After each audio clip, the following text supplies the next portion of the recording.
반갑습니다. 여러분 혹시 민원을 넣어보신 적이 있으신지 모르겠어요. 뭐 관공서든지 어디든지. 근데 이제 민원을 넣으면은 답이 와요. 귀하가 넣으신 민원이 통과가 됐습니다. 뭐 이런 이유로 안 됩니다. 그런데 민원을 잘 들어줘야 됩니다. 무슨 얘기를 하려고 그러냐면은 우리 목사님들 모여있을 때 이런 얘기를 하더라고요. 목사님 수요예배 시간이 조금 길어요. 그래서 그러냐. 그래서 민원이 들어왔다 그래서 제가 민원의 귀를 기울여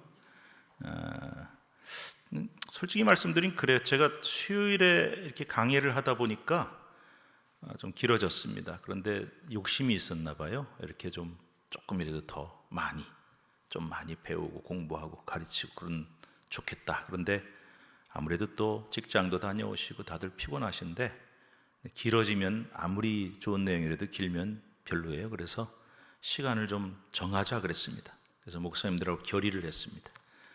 설교를 좀 줄이고 그래서 찬양도 하고 기도하고 잘 끝내도록. 그래서 뭐 1시간 5분 뭐 이 정도면 끝날 것 같아요. 몇 분 길어지더라도 이해해 주시고 그래서 시간을 잘 조정을 하도록 하겠고 그러다 보면 이제 빨리빨리 넘어가야 되니까 잘 따라오시면 되겠습니다. 민원을 잘 들어주는 목사는 괜찮은 목사 같아요. 그죠? 자, 여러분 교재 보셨을 텐데 인사 나누기 돼 있는데 인사는 이따가 집에 가면서 나누시길 바랍니다. 자, 우리가 참으로 하나님을 만나면 어떤 일이 일어날까요? 참으로 하나님을 만난다는 것은 인격적으로 하나님을 만나는 거예요. 그건 뭡니까? 교회 다닌다고 되는 게 아니고 교회 오래 다닌다고 되는 게 아니고 내가 예수님을 만나고 하나님을 깊이 만나고 관계 속에서 만나고 인격적으로 만나고 체험하는 거예요. 그럼 어떤 일을 겪게 되느냐? 제일 먼저 일어나는 현상이 뭐냐면요, 내가 죄인임을 깨닫게 돼요. 여러분 거울 딱 보면은 요즘 거울 얼마나 좋습니까? 자 보이죠? 제가 이제 어느 놀이동산 갔더니 거울이 한 5개가 있는데 그 왜곡 거울이라 그러더라고요. 뭐냐면 하나는 길게 보여요. 그런 거울 보셨어요? 제 키가 한 2m 되게 보이고 또 하나는 빵빵하게 퍼져 보이고 하나는 이렇게 볼록 튀어나오고 이렇게 돼 있어요. 근데 맨 마지막에 제대로 된 거울이 있어요. 내 모습이 이거구나. 뭐 잘생겼다, 못생겼다, 얼굴이 까맣다, 뭐 하얗다, 피부가 좋다 다 나오잖아요. 근데 여러분 하나님은 우리에게 거울 같은 역할을 하세요. 특별히 성경 말씀이. 그래서 내 모습을 다 보여주는데 이 모습이 그렇게 아름답지가 못해요. 추악하고 죄인인 모습. 그래서 하나님을 인격적으로 만나면 가장 먼저 내 자신이 더러운 죄인임을 깨닫게 되고 애통하게 되고 슬퍼하게 되고 결국은 회개까지 이르게 되는 것입니다. 이 회개가 없으면 구원이 없어요. 그래서 사도행전 2장에 보시면 여러분 오순절 성령 강림 사건이 있었어요. 그때 막 성령이 강림하니까 거기 모인 사람들이 막 방언으로 기도를 하니까 사람들이 뭔 소리냐, 왜 우리 동네 말이 들리냐 해서 다 몰려왔어요. 그러면서 이 낮부터 이거 뭐 술에 취해가지고 뭐야. 그러니까 베드로가 설교를 해요. 근데 그 설교를 듣고 그들의 반응이 사도행전 2장 37절에 나옵니다. 읽읍시다. 시작. 그들이 이 말을 듣고 마음에 찔려 베드로와 다른 사도들에게 물어 이르되 형제들아 우리가 어찌할꼬 하거늘. 자, 말씀 듣고 첫 번째 반응 찔렸다. 하나님의 말씀은 히브리 4장 12절에 보면은 살아있고 운동력 있고 좌우에 날선 어떤 검보다 예리해서 혼과 영과 관절과 골수를 찔러 쪼개 나눈다 그랬어요. 그러니까 말씀이 우리에게 팍 들어오면은 나를 콱 찌르는 거예요. 찔려요. 그런데 여러분 이 마음에 찔렸다. 그런 거 나서 그 다음에 이 사람들이 뭐라고 반응하냐면 우리가 어찌할꼬. 그러니까 이거는 이제 마음의 말씀에 의해서 마음이 찔리고 그 다음에 회개하는 마음이 드니까 내가 이렇게 죄인인데 더러운 죄인인데 어떻게 하면 좋겠습니까?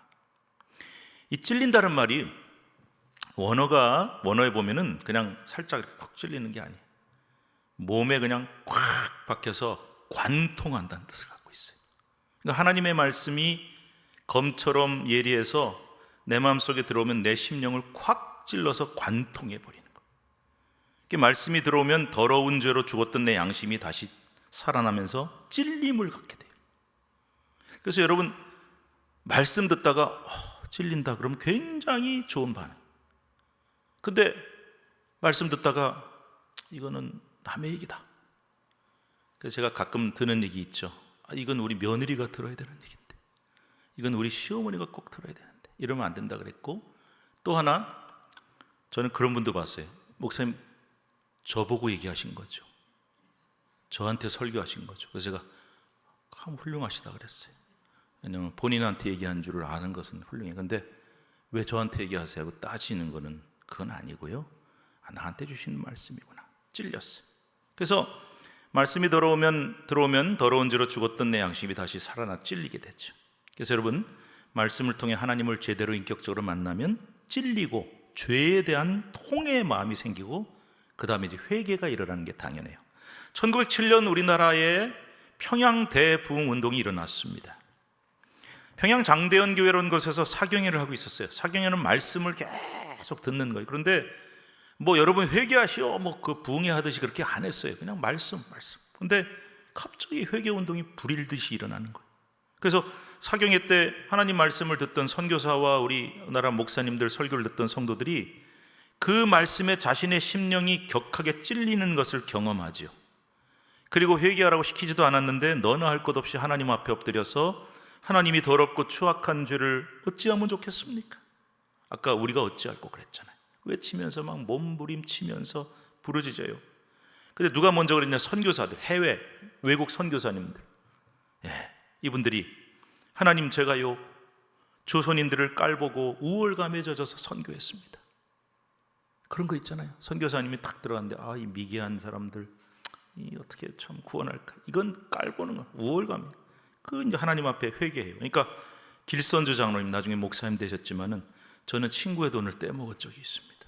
이렇게 회개하고 앞다투어서 성도들이 돈을 떼먹은 죄, 간음하고 방탕한 죄, 남을 미워한 죄, 심지어 이런 간증도 나왔다 그래요. 어떤 아주머니가 전쟁통에, 러일 전쟁 아니면 청일 전쟁이었겠죠. 전쟁통에 피난 가다가 업고 있던 아기가 자꾸 울고 보채서 나무에 부딪히게 해서 내 아이를 죽였습니다. 그런 고백까지 앞다투어 하기 시작했다는 거예요. 성령이 임재하시고 말씀이 들어오니까 놀라운 회개운동이 일어나는 거죠. 나아가 이 회개운동은 삶의 변화로 이어져야 합니다. 죄에 대한 회개에 대한 반드시 이해에 대한 따르는 변화와 실천이 따라와야 됩니다. 마음으로만 입으로만 회개하면 안 되고 삶이 변하고 행동이 변하지 않으면 회개라고 할 수 없습니다. 그런데 우리 한국교회 성도들을 비판할 때 그런 얘기를 합니다. 참 회개는 많이 한다. 여러분, 우리 회개 많이 하잖아요. 주여, 나는 죄인입니다. 죽을 수밖에 없는 죄인입니다. 그런데 삶이 변하지 않는다. 이런 비판을 많이 해요. 오늘 느헤미야서 9장에 보면은 말씀을 들으면서 놀라운 은혜를 체험한 이스라엘 백성들이 8장 말씀이었습니다. 회개 운동이 일어나면서 두 가지 삶의 변화를 가져오는 모습을 볼 수가 있다. 그래서 이것이 진정한 회개 운동입니다. 자, 이제 본문으로 들어갑니다. 1절부터 5절 말씀인데요. 회개 운동이 시작됐다. 이스라엘 공동체의 회개 운동이 시작이 돼요. 자, 우리 1절 말씀 한번 읽어보도록 하겠습니다. 1절 시작. 그달 29날에 이스라엘 자손이 다 모여 금식하여 하며 굵은 베옷을 입고 티끌을 물었으며. 자, 우리 8장에 보면 초막절이 회복이 됐어요. 근데 이 초막절이 끝난 게 22일이 끝났어요. 그리고 그로부터 이틀이 지난 29날, 요즘으로 치면 24일이에요. 온 이스라엘 자손들이 모였어요. 백성들이 왜 모였냐? 하나님 앞에 자신들의 죄를 회개하는 회개 운동을 일으키기 위해서. 제일 먼저 금식해요. 굵은 베옷을 입어요. 티끌을 물었습니다. 티끌을 재를 뒤집어 쓰는 거거든요. 여러분, 지금 사순절 기간이죠. 사순절이 시작되는 게 수요일인데 재의 수요일이라고도 부르고 성회 수요일이라고도 부릅니다. 성회는 거룩한 성회로 모였다는 뜻이고 재의라는 것은 재의, 그러니까 ashes, Wednesday. 그래서 이 죄를 뒤집어 쓰는, 이게 이제 회개의, 구약에 보면은 회개할 때 여기 나온 대로 금식하고 굵은 베옷을 입고 죄를 뒤집어 쓰거든요. 그 모습을 보는 거예요. 그래서 이 제나 티끌은 성경에서 애곡이나 통에 자복할 때, 극도의 슬픔이나 간절함을 호소할 때 사용돼요. 그래서 이스라엘 백성들이 굵은 베옷을 입고 티끌을 무릅쓰고 금식했다. 그만큼 깊은 슬픔 속에서 자신들의 죄를 통회하고 자복했다는 뜻이 됩니다. 무슨 말인지 아시겠죠? 자, 2절로 넘어갑시다. 2절 시작. 모든 이방 사람들과 절교하고 서서 자기의 죄와 조상들의 허물을 자복하. 자, 아까 말씀드렸어요. 죄에 대한 회개에 대해는 반드시 뭐가 따라야 된다 그랬어요? 삶의 변화, 실천이 있어야 된다. 자, 1절에 회개했잖아요. 금식하고. 그리고 나서 두 가지의 실천을 해요. 첫째는 뭐라 그랬어요? 모든 이방 사람과 절교했다. 두 번째, 서서 자기의 죄와 조상들의 허물을 자복했다. 여러분, 누구하고 관계 끊고 절교하는 게 좋은 건 아니잖아요. 그런데 그렇다고 해서 모든 사람하고 친하게 지내고 모든 사람하고 행동을 같이 한다, 그것도 아니에요. 저 사람이 죄를 짓는 영향력을 가지고 있으면 거리를 둬야 돼요. 그리고 도저히 저 사람이 변화될 가능성이 없으면 끊어야 돼요.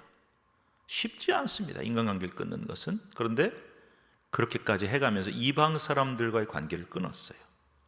결단이 있었어요. 두 번째, 사람은 이런 말 있죠. 잘 되면 누구 탓? 처음 들어보세요. 잘 되면 내 탓. 못 되면 남의 탓도 있고 조상 탓도 있고. 그래서 뭔가 잘못되면은 남 탓이나 조상 탓, 부모 탓, 가족 탓만이야. 우리 부모가 뭐 환경이. 근데 이스라엘 백성들은 진짜 회개한 거죠. 누구의 죄와 허물을 자복했다고 하면 자기의 죄와 조상들의 허물. 물론 조상들이 죄를 져서 나라가 망했죠. 조상들이 죄 져서 포로로 끌려갔죠. 근데 그 너무 조상들이 잘못해가지고 이렇게 하잖아요. 내 죄라고. 그래서 여러분, 내 탓이요 하는 운동이 이제 일어나기 시작한 것이. 저는 문제 해결은 내 탓이라는 데서 시작된다고 봅니다. 너 탓이야, 너 때문이야, 누구 때문이야. 절대 해결 안 돼. 내 탓이요.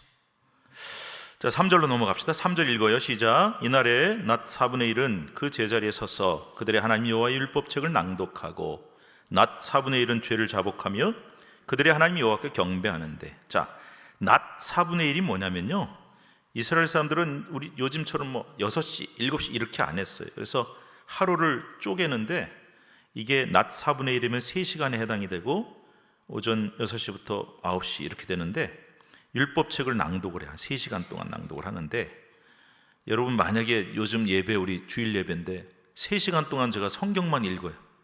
그러면 뭐냐 이렇게 할 텐데, 이때는 3시간 동안. 그래서 옛날에 얘가 얘기한 그 1907년 평양 부흥운동 때 사경회를 할 때는요, 여러분 옛날에 부흥회 한 거 기억나세요?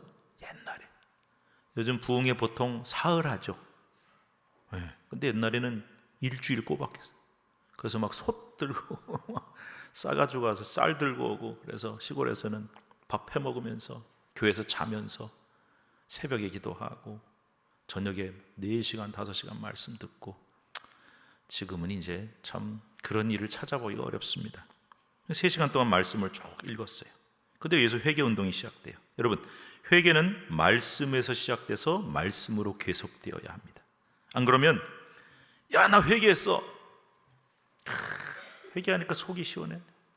시원하게 회개 한 판 했어. 뭐 이런 식의 감정적인 차원으로 머물고 끝나요. 근데 여러분, 진짜 회개는 뭔지 아세요? 내가 막 눈물 콧물 쏟고 막 회개하니까 속이 후련해. 내 감정이 막 카타르시스가 생기고 후련해는 회개는 회개인데 그걸로 끝나면 회개가 아니에요. 우리의 회개는 뭐가 따라와야 되냐? 이런 얘기 우리 많이 하거든요. 그래서 저 사람 맨날 기도할 때 회개한다 그러는데 사는 건 하나도 안 변해. 맨날 기도할 때마다 뭐 죄인의 괴수고 저는 뭐 죽을 수밖에. 근데 말하는 것도 하나도 안 바뀌어. 왜 그런지 아세요?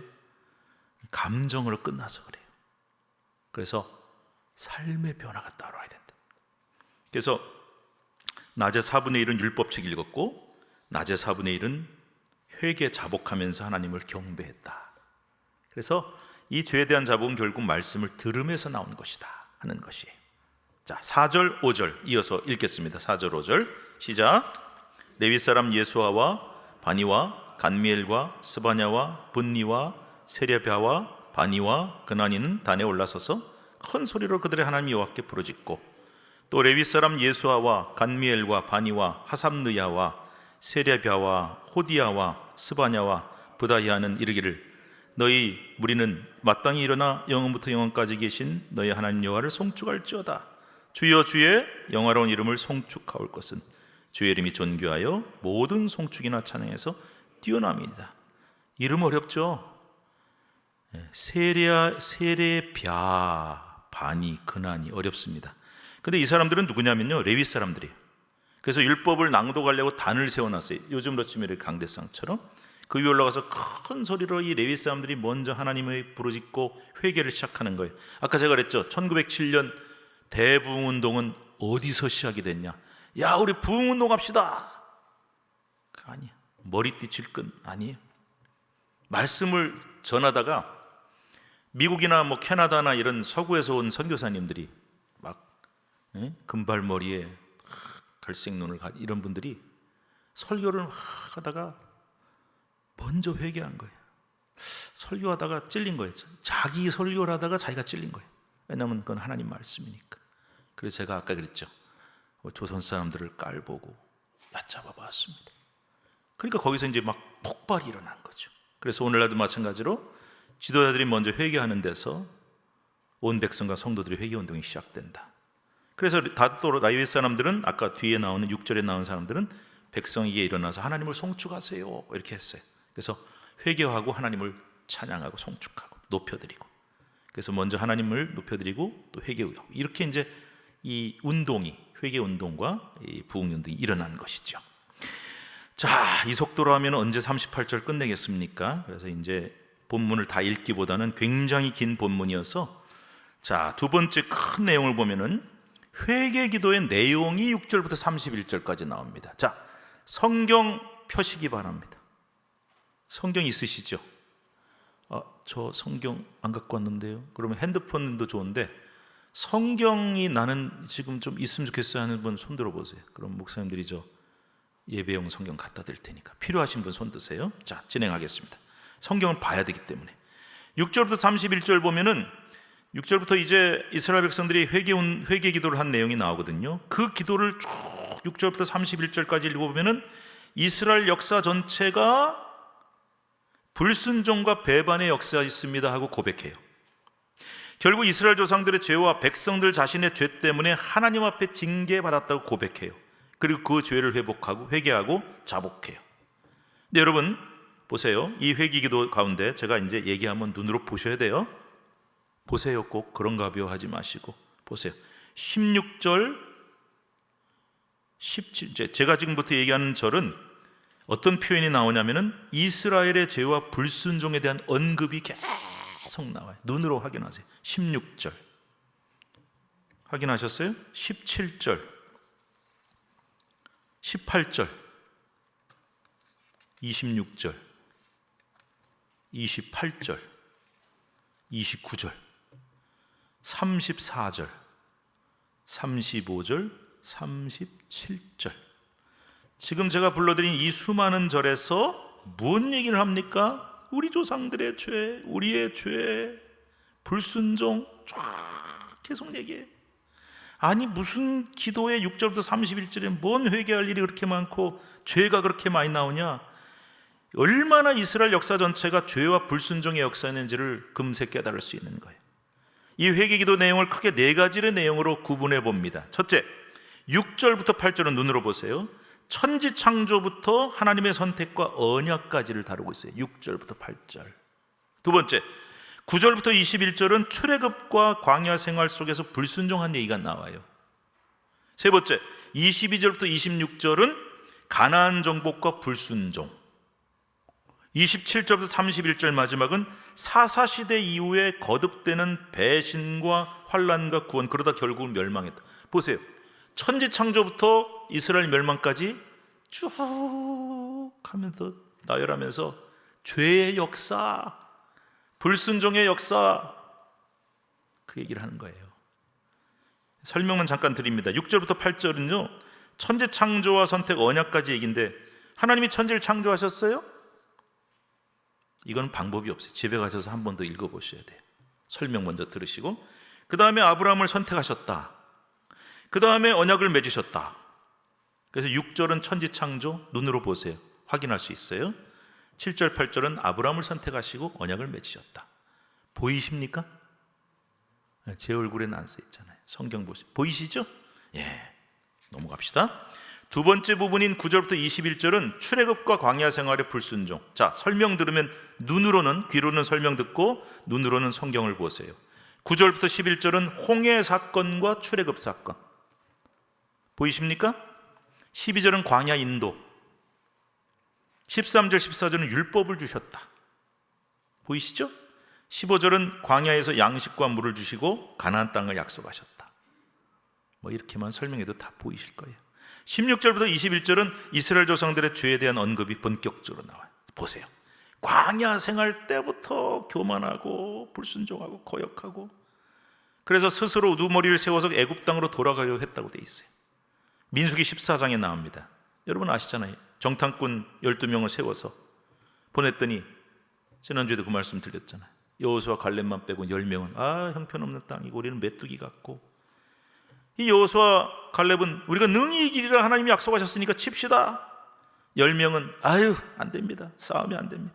그랬더니 백성들이 그 말을 듣고 막 통곡을 하면서 모세를, 아론을 원망하고 하나님 원망하고, 뭐 새로 지휘관을 세워가지고 애굽으로 돌아가자, 뭐 이따오 소리를 하고 있는 거예요.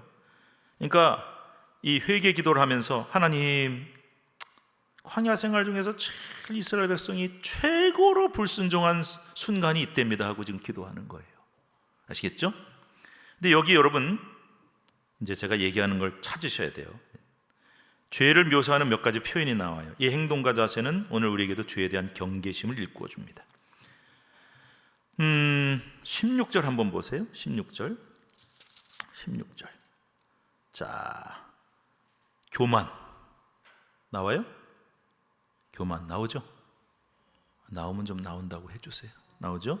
목을 어떻게 했다고요? 굳게 했다. 목이 저 사람 아주 목이 뻣뻣해. 무슨 말인지 아시죠? 교만한. 주의 명령을 듣지 않았다. 그 다음에 또 17절부터 보세요. 거역했다. 보이죠? 하나님이 행하신 기사를 기억하지 않았다. 패역했다. 애굽으로, 여러분 애굽으로 돌아간다는 것은 죄의 종으로 다시 돌아가고 싶다는 거예요. 이게 쭉 나오죠. 그 다음에 18절에 보시면은 우상 숭배, 무슨 얘기 나와요? 송아지 부어 만들었다. 그리고 이게 신이다. 그러면서 하나님을 모독했다. 보이시죠?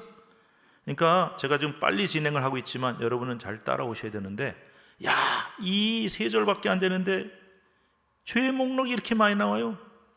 여러분, 우리가 피해야 될 배신과 죄악의 목록들이에요. 하나님 제일 싫어하시는 거 교만, 불순종, 거역, 기억 안 하는 거, 해주신 거 기억 하나도 안 하고, 안 해주신 것만 안 해달라고, 안 해줬다고 뭐라 그러고, 애굽으로 옛생활로 돌아가려고 그러고, 우상 숭배하고 하나님 모독하고, 절대 하면 안 돼. 그런데도 하나님이 용서를 하셨네. 근데 또 송아지 부어 만들었다 그랬잖아요. 18절에 우상 또 만들고. 그런데 이번에도 하나님이 그들을 용서하고 버리지 않으셨고, 구름기둥 불기둥으로 광야 생활 내내 인도하시고, 양식 달라 그러면 양식 주고, 물 달라 그러면 물 주고, 40년 동안 부족함 없이 지켜주셨대요. 세 번째 부분도 넘어갑니다. 22절부터 26절입니다. 가나안 장복할 때는 그러면 순종 잘했냐? 천만의 말씀. 거듭되는 이스라엘의 죄와 배반에도 불구하고 하나님은 광야 40년 동안 그들을 지키셨고 복을 주셨는데 계속 하나님께 불순종해요. 22절부터 25절 눈으로 한번 쭉 보세요. 가나안 정복의 역사를 쭉 묘사하고 있죠. 그래서 22절부터 25절을 보면 이렇게 가나안을 정복할 때 하나님이 은혜를 주셨다는 거예요. 그럼에도 불구하고 26절에 보면은 이스라엘 백성들은 불순종했고 죽게 돌아오라고 권면하는 선지자들까지 죽여서 하나님을 심히 모독했다. 이렇게 나와 있어요. 스피드가 빠르죠. 그런데 좀 보시면 아마 충분히 따라오실 수 있을 거예요. 자, 네 번째 부분은 27절부터 31절입니다. 사사시대, 즉 가나안을 완전히 정복하고 지파별로 땅을 분배한 다음에는 그러면 하나님께 순종했냐? 아니요. 여러분, 사사시대는, 사사기는요 사이클이 있어요. 사사시대에 보면요 하나님께 범죄해요. 그러면 하나님이 심판해요. 누굴 보내냐? 이방 민족을 보내가지고 막 이스라엘을 지배하고 괴롭혀요. 그럼 뭐합니까? 부르짖어요. 이 히브리어에 보면은요, 제가 히브리어 신학교 공부할 때 이 입을 크게 벌려서 하나님 앞에 부르짖었다가 짜크라고 하는 단어를 쓰는데, 히브리어 가르친 분께서 입을 쫙 하고 벌리고 부르짖는 거라 그래서 제가 이거를 볼 때마다 그 생각이 나요. 하나님한테 하나님 죽겠어요, 살려주세요 하고 입을 쫙 벌리고 부르짖었더니 하나님이 누굴 보내세요? 사사들을 보내서 구원하셨어요. 여기서 끝나면 얼마나 좋아요. 근데 왜 12사사나 필요했는지 아세요? 사사가 또 똑같은 죄를 져요. 사이클. 그러니까 하나님 앞에 순종하고 감사하지 않고 계속 불순종 12번 반복한 거예요. 그런데도 용서를 하셨는데, 그 다음에 이제 왕정 국가가 됐어요. 여러분, 이제 첫 번째 왕이 세워졌죠. 사울, 다윗, 솔로몬. 왕정 시대는 그럼 하나님 앞에 순종했냐? 아니요. 그때도 불순종해서 하나님이 길이 참으셨다고 돼 있어요. 네. 몇백 년씩 참으셨거든요. 하나님은 오래 참는 분이세요. 그리고 선지자들 통해서 여러 번 경계도 하셨는데 끝까지 불순종하니까 결국 어떻게 되느냐? 열방들에게 넘겨 멸망당하게 하셨다라고 나와 있어요. 오늘 본문에 28절에. 그래서 아수르하고 바벨론에게 남한국, 북한국이 멸망당하잖아요. 자, 29절 한번 보실래요? 29절에 보시면은 또 죄의 목록이 나와요. 자, 어떤 목록이 나옵니까? 교만 나와요, 안 나와요? 29절에 나오죠. 그 다음에 말씀을 듣지 않았다. 네, 계명을 듣지 않았다. 나오죠? 그 다음에 불순종도 나오고, 말씀을 범했다, 주의 규례를 범했다, 그런 말씀 나오죠. 그 다음에 뭘 했다? 고집하는 어깨를 내밀며 목을 굳게 했다. 고집 부렸다. 요거는 하나님 제일 싫어하시는 거예요. 다시 한번 교만 보여주세요. 하나님 말씀 안 듣는 거, 말씀 범하는 거, 고집. 그래서 제가 오늘 회개 기도문에 보니까 제가 중복되는 건 다 빼겠습니다. 하나님 제일 싫어하시는 거 몇 개 뽑아 볼게요. 교만 싫어하세요? 말씀, 주님 명령 안 듣는 거 싫어하세요? 불순종 싫어하세요? 말씀 범하는 것, 고집 부리는 거 되게 싫어하세요. 그 다음에 거역하는 거 싫어하세요? 하나님이 행하신 기사를 기억하지 여러분, 저는요 기억력이 안 좋아서요 금방 잊어버려요. 딴 건 다 잊어버려도 하나님 은혜 잊어버리시면 안 되거든요. 잊어버린 것도 하나님 되게 싫어하시는 죄예요. 패역함, 애굽, 죄의 종으로 다시 돌아가려고 하는 것, 우상숭배, 하나님 모두 너무 많죠. 걸리는 거 없으세요? 이거는 우리가 피해야 돼요. 그런데 하나님이 긍휼을 범죄와 멸망 이후에도 계속하셔서 31절에 보면은 하나님의 긍휼과 그들을 아주 멸하지도 버리지도 않으셨다는 말씀이 나와요. 멸망 후에도 그들을 돌보고 지키시다가 결국 포로 생활에서 돌아오게 하셨다. 그래서 오늘 우리가 성벽을 이렇게 재건하고 하나님께 영광 올리게 됐다. 자, 그래서 이제 결론으로 넘어갑니다. 32절부터 38절이 결론입니다. 결론이 뭐냐? 조상들의 죄와 자신들의 죄예요. 지금 지금까지가 좀 빨리 왔습니다만 천지 창조부터 이스라엘 멸망 후 포로까지 그 모든 수천 년의 이스라엘 역사가 다 무슨 역사예요? 죄의 역사고 불순종의 역사예요. 그래서 하나님 앞에 우리의 모든 역사는 죄의 역사입니다. 자복하고, 근데 여러분 여기서 끝나면 안 돼요. 우리 기도는 회개합니다. 백날 회개만 하고 끝나면 안 되고요. 미래를 바라보는 기도를 하셔야 돼요. 그래서 오늘 본문 결론이 32절부터 38절이 회개 끝났어요. 이제 회개 다 했으니까 미래를 바라보고 소망을 바라보는 기도를 드립니다. 자, 32절에 이런 말씀이 나와요. 눈으로 보세요. 우리가 아수르에 의해서 북왕국이 멸망했어요. 그때부터 지금까지 당한 환난을 작게 여기지 말아주세요. 이런 기도를 해요. 그만큼 환난과 고생이 심했다는 거죠. 그런데 33절 한번 읽어볼까요? 33절 찾으셨어요? 33절 읽읍시다. 시작. 그러나 우리가 당한 모든 일에 주는 공의로우시니 우리는 악을 행하였사오나 주께서는 진실하게 행하셨음이니이다. 하나님, 우리 고생 되게 많이 했고요. 하나님한테 얻어맞아가지고 막 얻어 터지고요. 고생 되게 많이 했거든요. 그런데 하나님의 우리가 모든 당한 일은 주는 어떠시다고요? 공의로우시다. 무슨 뜻이게요? 하나님, 우리는 이만큼 맞아도 쌉니다. 우리가요, 고난이 닥쳐오고 막 힘들 때 하나님한테 따져요. 아니 왜 나만 이런 고난 당하게 하십니까? 뭐 제가 그렇게 죽을 죄를 졌습니까? 이렇게 큰 죄를 졌습니까? 그런데 아니요, 하나님, 저는 이만큼 고생하고 얻어도 맞을 만큼 당해도 싼 죄인입니다. 그렇게 얘기를 하는 거예요. 34절 35절 보면은 조상들 죄 때문에 우리가 고난을 당했대요. 몇몇 사람만 죄 지은 게 아니라 거기 이런 말 나와요. 왕과 방백들, 정치 지도자들입니다. 제사장, 종교 지도자입니다. 조상들 모두가 다 하나님 앞에 죄를 졌대요. 36절로 넘어갑시다. 그래서 오늘날 우리가 종이 됐는데 주님께서 우리 조상들에게 주사 그것의 열매를 맺고 아름다운 소산을 누리게 하신 땅에서 우리가 종이 됐습니다. 종으로 끌려가서 우리가 포로 생활을 하게 되었습니다. 근데 여러분, 중요한 게 있어요. 37절로 넘어갑니다. 누구의 죄로 말미암아? 우리의 죄. 아까 뭐라 그랬어요? 잘 되면 내 탓, 못 되면 조상 탓. 그런데 이스라엘 백성들은 지금 뭐라 그러냐? 하나님, 우리 조상들이 얻어맞아도 쌀 정도로 죄를 많이 졌어요. 참 죄 많이 졌습니다. 그런데 누구도 죄 졌다? 우리 죄입니다. 우리도 죄인입니다. 그렇게 고백을 하고 있어요. 그래서 오늘까지 겪고 있는 모든 어려움은 결국 조상 탓이 아니라 우리의 죄 때문임을 고백하고 있어요. 여러분, 진짜 회개가 뭔지 아세요? 아까 제가 그랬죠. 남 탓하면 절대로 회개는 없다. 내 탓입니다. 근데 아니, 니네 부모가 잘못했지 뭐 네가 잘못했냐? 아니요, 그것도 제가 부족합니다. 우리가 교회에서 이렇게 좀 문제가 생기면요, 사람들이 그래요. 너 때문이다. 네가 책임져라. 내가 책임져라. 근데 저는 그렇게 돼서 문제 해결되는 거 한 번도 본 적이 없어요. 근데 교인들이 이렇게 얘기합니다. 목사가 부족해서 그렇습니다. 장로님들이 장로가 부족해서 그렇습니다. 성도들이 우리가 부족해서. 그러면 다 끝나요. 뭐 해결된 것도 없는데 다 끝나요. 그래서 진짜 회개는 내 죄임을 고백하는 것, 인정하는 데서 온다. 그래서 38절로 넘어간 마지막 절입니다. 이렇게 회개기도 확 하고 이제 회개를 했으니까 하나님 이제 우리 미래를 열어주실 줄로 믿습니다. 그러더니 38절에 뭐 했나 보세요. 우리가 이 모든 일로 말미암아 이제 견고한 언약을 세워 기록했어요. 썼어요.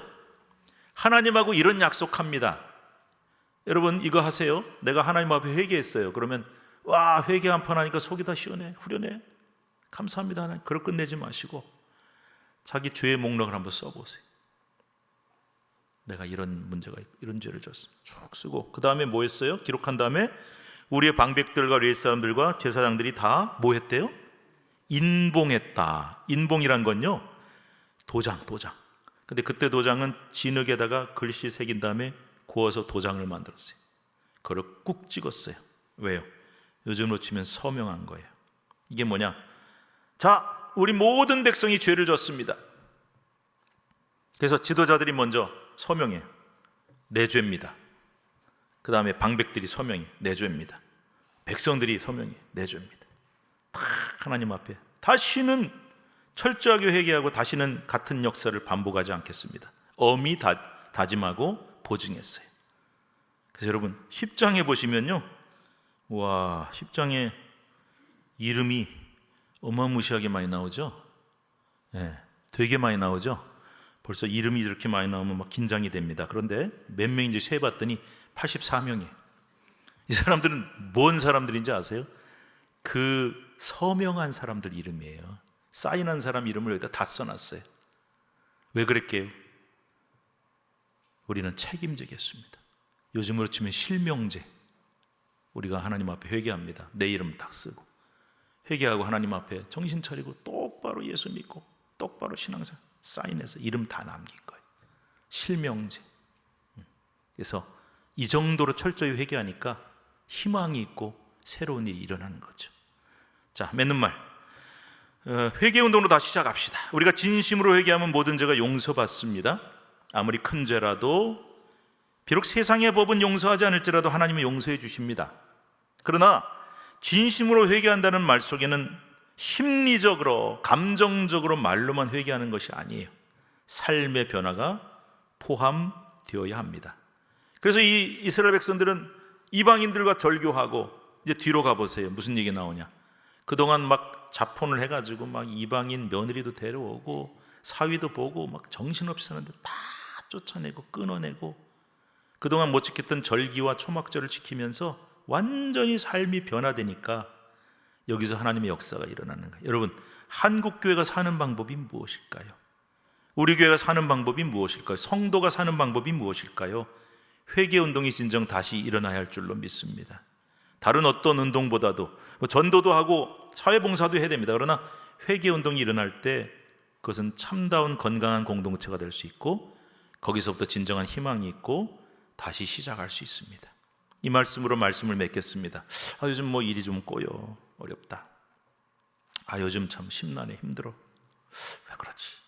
그랬을 때 늘 우리 크리스천들은 자신을 돌아봐야 돼.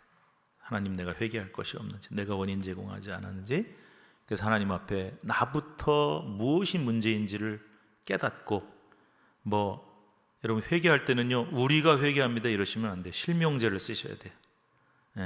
이렇게 우리 속에 섞여가지고 대충 넘어가려고 그러지 마시고, 이렇게 그룹 속에 섞이려고 그러지 마시고, 이하준이 회개합니다. 그리고 정말 도장 찍고 사인하는 마음으로 하나님 앞에 내가 죄인임을 고백하시고, 그럼 거기서부터 회복이 시작되고 문제가 해결이 시작된다. 기억하세요? 이런 분이 계셨어요. 목사님, 우리 가정이 이런 어려움이 있습니다. 그래서 제가 그러죠. 기도하세요. 기도는 너무 뻔한 거 아닙니까? 아니요. 다른 기도 말고 내가 죄인입니다부터 시작합시다. 그래야 문제가 해결이 됩니다. 교회도 나라도 마찬가지. 오늘 그런 역사가 여기에 나타나 있습니다. 자, 다음 시간에 10장 공부할 텐데 또 본문이 깁니다마는 잘 또 우리 설교해 주실 줄로 믿습니다. 미리 좀 읽어오시기 바랍니다. 기도합시다. 하나님 감사합니다. 말씀 듣고 또 은혜 주셔서 감사합니다. 우리가 오늘 들은 말씀 마음에 새기면서 정말 진정한 변화는 회개에서 오고 진정한 회개는 삶의 변화를 따라와야 된다고 말씀하셨습니다. 혹시 문제가 있습니까? 복잡한 일 있습니까? 하나님, 내 자신을 돌아보며 내 회개로부터 시작하게 하시고 내가 죄인입니다부터 시작하고, 그래서 진정한 변화와 갱신이 시작될 수 있도록 도와주옵소서. 예수님의 이름으로 기도드립니다. 아멘.